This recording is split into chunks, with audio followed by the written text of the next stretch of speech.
உடனே ரோஹிணி வந்துட்டு மனோஜ் எதுக்கு நீ தேவையான பேசிட்டு உள்ளே வா அப்படிங்கிறாங்க. டே அக்யூஸ்டே நீ தான், இன்னும் அந்த வழக்கு என்னன்னு முடியல, நீ எங்கடா உள்ளே போகிற, நீ வெயிட் பண்ணுற அப்படின்னு சொல்லிட்டு முத்து வந்து அவன் விடாமல் அவங்க அப்பா கேட்க சொல்கிறாங்க. அவங்க அப்பா மாறி மாறி கேட்குறாங்க, என்ன நடந்துச்சு சொல்கிறா, என்ன நடந்துச்சு சொல்கிறா, நீ இப்படி உண்மையை மறைக்கிறவங்க இருந்தால் மூஞ்சை பார்த்தாலே தெரிஞ்சது, சொல்லுடா சொல்லுடா அப்படின்னு திருப்பி திருப்பி கேட்குறாங்க.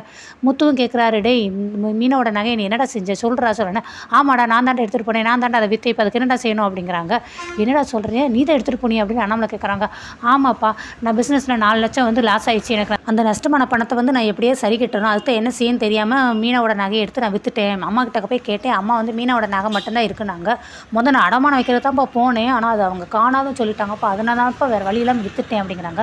மனோஜுக்கு பயங்கரமாக கோவிச்சுட்டு, யார் நகை எடுத்து யார் நாங்கள் விற்கிறது, அன்றைக்கி மட்டும் இல்லை என்னடா சொல்கிறேன், நாங்களாம் பணக்கார வீட்டு மருமகளை வந்து கல்யாணம் பண்ணி வந்திருக்கோம் பொண்ணுங்களை, நாங்கள் வந்து பணக்கார வீட்டு மருமகள் எல்லாமே பிள்ளை ஃபுல்லாமே, ஆனால் நீ பூ கட்டுற வீட்டிலேருந்து எடுத்து வந்திருக்காங்க, இப்போ அவளுடைய நகை எடுத்து எதுக்குடா நீ விற்கிற, அசிங்கமாலாம் உனக்கு வெக்கமா